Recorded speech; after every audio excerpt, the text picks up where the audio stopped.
Halo semua, selamat datang di channel YouTube Resep Rong Pulu. Resep kita hari ini adalah Edam Cheese Cookies yang sudah pasti rasanya ngeju, ada manis-manis sedikit. Yuk kita langsung aja ke cara membuatnya. Di resep ini saya pakai 100 gram margarin, boleh diganti pakai butter. Kemudian tambahkan dengan 50 gram gula halus, diayak dulu supaya nggak menggumpal. Sisa gula halus yang masih berbutir-butir atau menggumpal seperti ini bisa ditekan pakai punggung sendok supaya ikut tersaring semuanya. Selanjutnya kita akan mixer pakai kecepatan rendah lalu dinaikkan sampai kecepatan sedang. Waktunya sekitar 2 menit aja, jangan lama-lama karena kalau kelamaan nanti margarinnya akan mengembang. Sesekali pinggiran mangkuknya bisa dibersihkan pakai spatula supaya margarin dan gula halus yang tertinggal di pinggir mangkuk bisa ikut ke mixer dengan baik. Lanjut mixernya sampai tercampur rata dan teksturnya lembut. Kalau sudah lembut seperti ini, selanjutnya saya akan masukkan 1 butir kuning telur, suhu ruang, ukurannya pakai yang sedang aja. Mixer lagi dengan kecepatan rendah, asal tercampur aja, hanya dalam hitungan detik. Kalau sudah tercampur, selanjutnya saya akan masukkan 60 gram keju edam yang sudah diparut halus. Seperti ini ya teman-teman. Namanya Edam Cheese Cookies, sudah pasti wajib pakai keju edam. Lalu masukkan 30 gram almond bubuk. Almond bubuknya diayak dulu supaya nggak menggumpal. Penggunaan almond bubuk akan menambah cita rasa Edam Cheese Cookies semakin kaya. Selanjutnya mixer dengan kecepatan rendah sampai tercampur. Kalau sudah, pinggiran mangkuknya bisa dirapikan lagi pakai spatula supaya adonannya benar-benar tercampur rata. Tahap berikutnya kita akan masukkan bahan kering terdiri dari 10 gram susu bubuk dan 10 gram maizena. Semua bahan kering wajib diayak supaya nggak menggumpal. Ini sisanya juga saya bersihkan, sayang kalau sampai terbuang ya. Selanjutnya saya masukkan lagi 175 gram tepung protein rendah, dimasukkan secara bertahap sambil diayak. Hati-hati saat memasukkan tepung karena kadar kelembaban tepung biasanya suka berbeda tergantung mereknya. Aduk sampai menjadi adonan tercampur. Selanjutnya kita masukkan sisa tepung.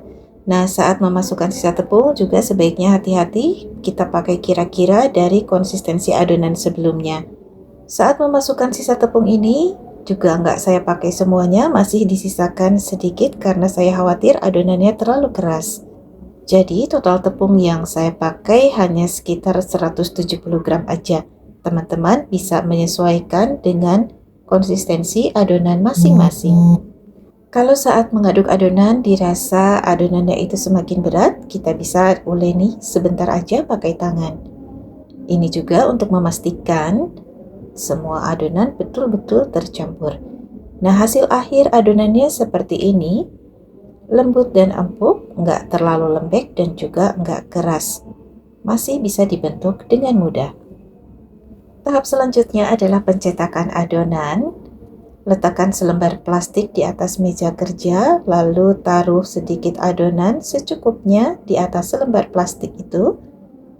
Kemudian letakkan penggaris kue di sisi kiri dan kanan supaya ketebalan adonan saat ditipiskan akan merata di setiap sisinya. Ketebalan adonan adalah 0,5 cm atau 5 mili. Tekan-tekan pakai rolling pin. Kemudian kita akan cetak. Di sini saya pakai cetakan cookies bertuliskan thank you.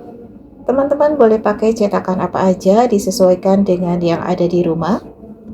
Cetakan yang saya pakai ini cukup bagus, jadi saya nggak perlu menaburi cetakan pakai tepung. Karena dicetak begini aja, adonannya itu nggak lengket ke cetakan. Teman-teman bisa lihat dalam video ini ya. Kalau sudah selesai dicetak, selanjutnya pinggiran adonan bisa kita sisihkan supaya saat kita melepaskan adonan yang sudah dicetak akan lebih mudah.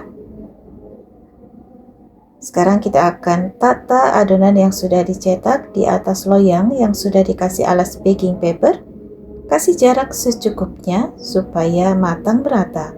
Di resep kali ini saya nggak pakai bahan pengembang dan juga bahan perenyah kue. Adonan yang sudah dicetak selanjutnya akan dipanggang dengan suhu 130 derajat Celcius selama 17 menit atau disesuaikan dengan oven masing-masing. Di tengah proses memanggang atau setelah 8 menit dipanggang, loyangnya bisa diputar arah supaya cookiesnya matang merata. Adonannya sama sekali nggak melebar saat dipanggang. Oke, ini dia teman-teman. Edam cheese cookiesnya sudah matang, biarkan suhunya turun di dalam loyang, baru kemudian kita pindahkan ke rak pendingin untuk didinginkan di dalam suhu ruang. Kalau cookiesnya sudah betul-betul dingin, selanjutnya bisa dikemas ke dalam plastik seal seperti ini. Ini bisa dijadikan sebagai ide jualan ataupun gift hampers kecil-kecilan. Sekarang mari kita review hasil Edam cheese cookiesnya dari dekat. Konsistensi adonannya sudah tepat menurut saya sehingga hasil cetakannya tetap jelas saat cookiesnya sudah matang dan nggak melebar saat dipanggang.